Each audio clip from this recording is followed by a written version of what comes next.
Politicians are smart.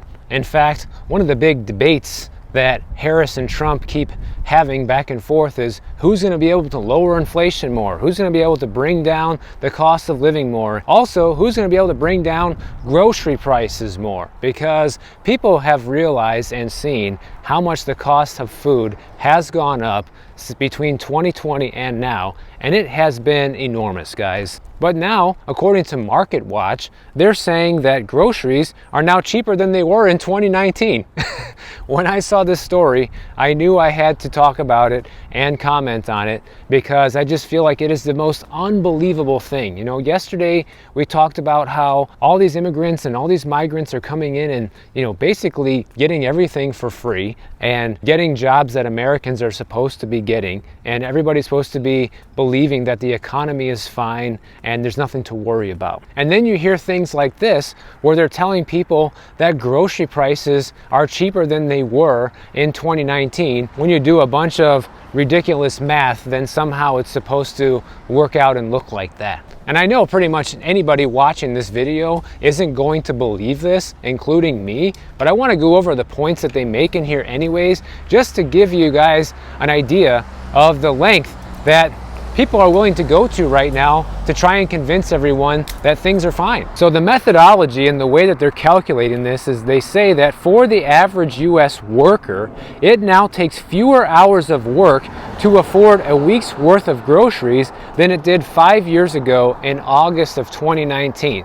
So if you just think about for a minute how much your hourly pay was about 5 years ago and how much you spent per week on groceries, then somehow magically, however much you make per hour now is supposed to be so much higher, and those grocery prices are supposed to be less relative to the amount that you're making now, which assumes that your pay has gone up substantially in the past 5 years. But I know for a fact, especially from hearing from all of you guys, that that is absolutely not true. And here's a graph that they put together going all the way back to 1980. And you guys can see back then that they said about a week's worth of groceries was worth 4.5 hours of the average American's work time. And today, it's all the way down to about 3.6 hours. And during the peak of the pandemic, it was about 3.75 hours. But first of all, even according to their own data here, a week's worth of groceries is still more expensive in terms of hours needed to work than it was 5 years ago, just by looking at their graph. But I say forget about this graph, screw the graph. What are people actually experiencing?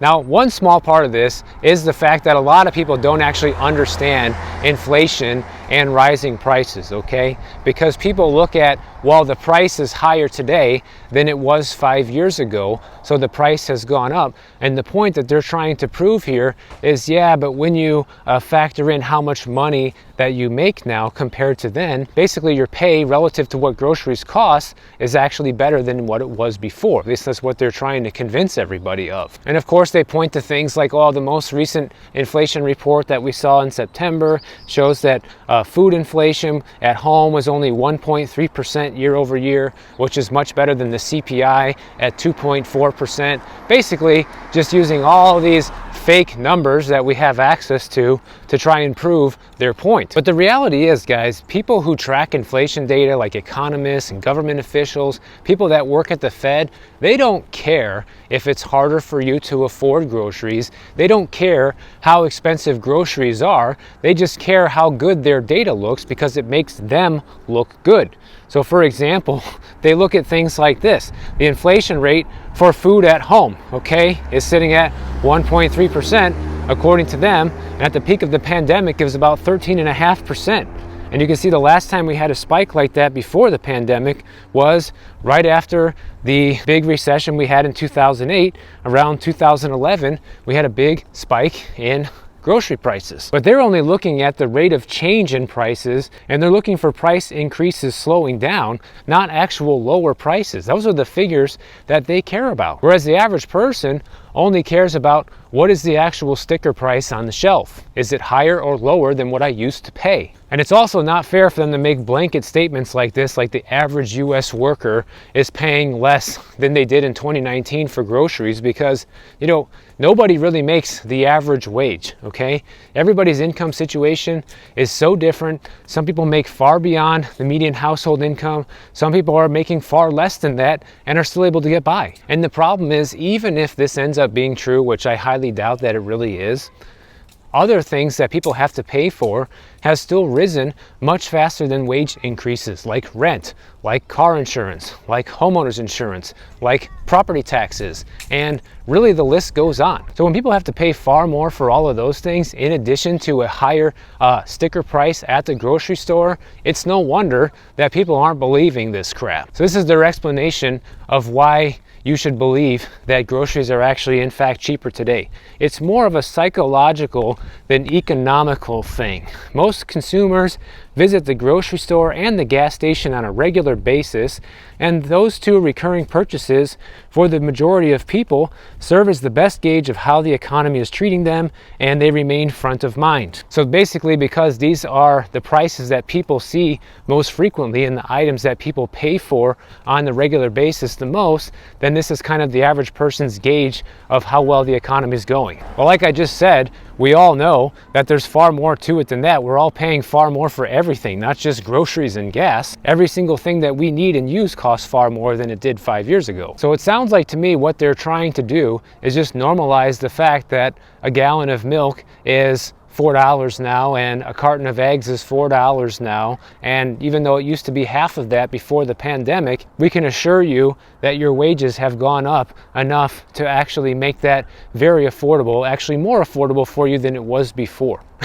Yeah, maybe for some people, guys, I would be willing to bet maybe 20% of the American population fall into this category where, yeah, things are more affordable now compared to what it was before relative to the increase in pay that they've seen. But that is not the experience of what most people are feeling right now. I know it from all of the stories I report on the channel. I know it from all of the things that I hear from you guys in the comments section. I think a more realistic gauge that we can look at that shows how much the cost of living really has gone up for the average person is just look at what happened with housing, guys. So when we look at this historical graph here on Redfin, going back the past 5 years, the median home price back in October of 2019 was $294,194. Today, it's $432,961, which means home prices have gone up 32% during this time frame. But if we take the median home price of back in October 2019 and punch it into the inflation calculator, it says that the current home price today should be $362,828, which is only a 23.3% increase, not a 32% increase. And obviously, the value of homes can't track exactly with inflation. In fact, traditionally, home prices going up have beat inflation by a small margin year over year. But I think it's a good measure because a lot of people who have excess cash usually always buy real estate with it. And so how much home prices have gone up in this time frame is probably a very good gauge in reality of how much inflation as a whole has gone up. And so if you haven't received a 32% pay raise over the past 5 years, then chances are you're not keeping up, guys. And if the rate of pay was truly rising faster than inflation and wages were rising faster than inflation, then home prices would still be affordable today. But what we see is exactly the opposite. Homes are more unaffordable than ever before in American history, and we're about to have the worst sales year on record ever since we started keeping track this year in 2024.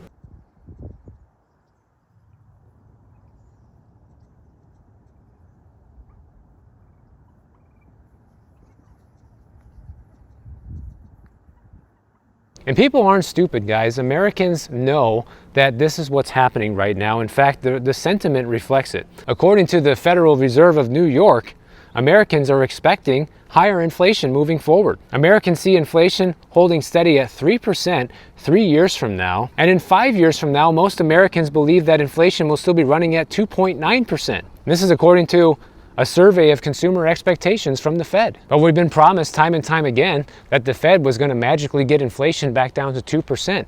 But most people are saying that in 5 years from now, we still think it's going to be close to 3, which means that they're never really going to get it down to that 2%, most likely. And this is also a really alarming part of this report. Expected credit delinquency rates also have continued to rise and have hit the highest level in over 4 years now.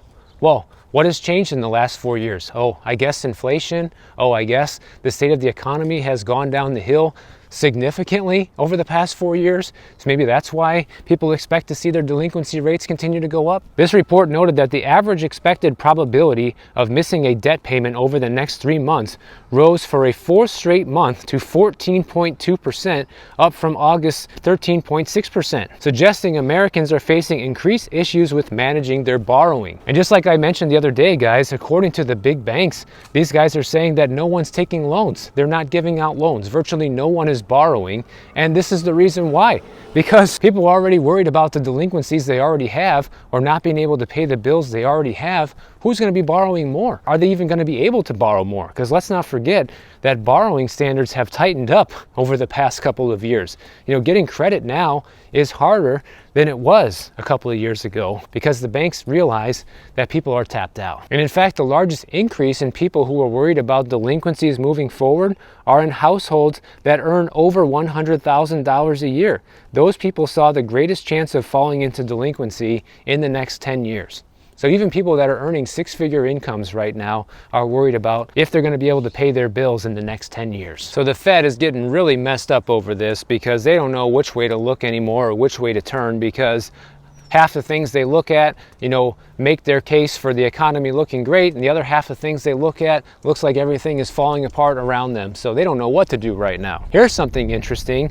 1 year ago today, I made a note in my calendar to check what the interest rates are for a 30-year loan, because 1 year ago, Fannie Mae predicted that by the end of 2024, we would have 30-year interest rates at 5.8%. Well, we know that that actually didn't happen. We never even got close to that. We never even got below 6% since they made this prediction. In fact, right now, as it stands, the 30-year mortgage rate is sitting at 6.62%, guys, and it has been going pretty much nowhere but up ever since the Fed made its first rate cut in September. That just goes to show you how accurate the government and the Fed is at predicting where things are actually heading in terms of the economy, because they're the ones in charge, after all, of monetary policy and where interest rates are. So out of anybody, these guys should have been able to predict where interest rates for mortgages would be by the end of this year. And even they got it way wrong, guys. 5.8% compared to 6.62%. They were completely off on this. And you're supposed to listen to these people in terms of, oh yeah, well, don't worry, your groceries are more affordable now than they were just 5 years ago, because, you know, according to our inflation data and what people are making, this is actually what's going on. No, what's going on is you guys don't have a clue. We have more stores and restaurants closing all across the country right now. I just saw 2 updates on this today. You have TGI Fridays. They just closed a dozen stores in just the past month across the country. This was something that kind of happened under the radar. Didn't even know about this till today, even though it's been happening over the past month. And not only did they close 12 stores here in the US, they also closed 35 restaurants overseas in the same time period. And check this out.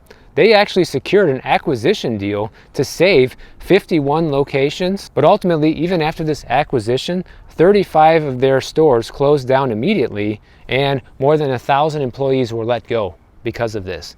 And you know, just like yesterday, I talked about True Value. They just filed Chapter 11 bankruptcy, and they're going to be taken over by another hardware store company. They might do the same thing, guys. People might think, oh yeah, we're still going to be able to keep our jobs because they're going to keep the stores. Maybe not. Big Lots is another one. They've been having problems for a while now. They just announced they're going to be closing down 56 more of their retail locations, also because of Chapter 11 bankruptcy. And they already closed a bunch of other stores earlier this year. I always love reading the quotes from the CEOs about all this stuff too, because the Big Lots CEO said about all this, though the majority of our store locations are profitable, we intend to move forward with a more focused footprint to ensure that we operate efficiently and are best positioned to serve our customers. They all say some sort of version of the same thing. And the reason for all of this is these businesses are just not seeing the foot traffic and sales that they did before, guys. In the second quarter, Big Lots generated $1.05 billion in net sales,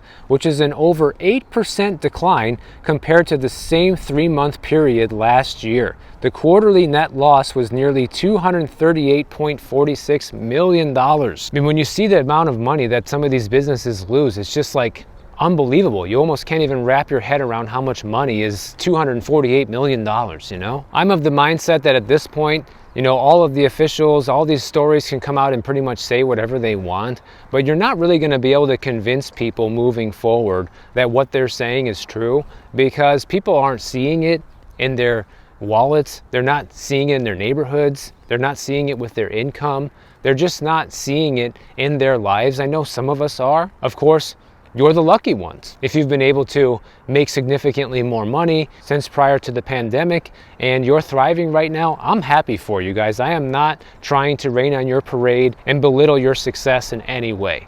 And somebody has to do well, right? Somebody has to be able to support this economy and pay all the taxes, right? But I keep wondering too, if these stories are somehow going to change after the election, because I've never seen such a barrage of all of these feel-good stories about the economy when things have felt just as bad as the last recession. And they're just trying so hard to convince everyone that things are so good, but I think it's starting to wear off. I think most people aren't buying it anymore, and that's the reason for the massive barrage of all these stories on a daily basis, because the more people read it, the more people think it, the more people might believe it, I think is the idea behind it. It's kind of like if you lie to yourself so much, then you start believing your own lies. That's the same sort of psychological tricks they're trying to pull on people with this. But I have faith that the average American is a lot smarter than that and isn't falling for it. And if that's you, please make sure you are subscribed to this channel. And if you don't want to wait for my next video to come out, check out this one on the screen right over here, and I will see you in the next one.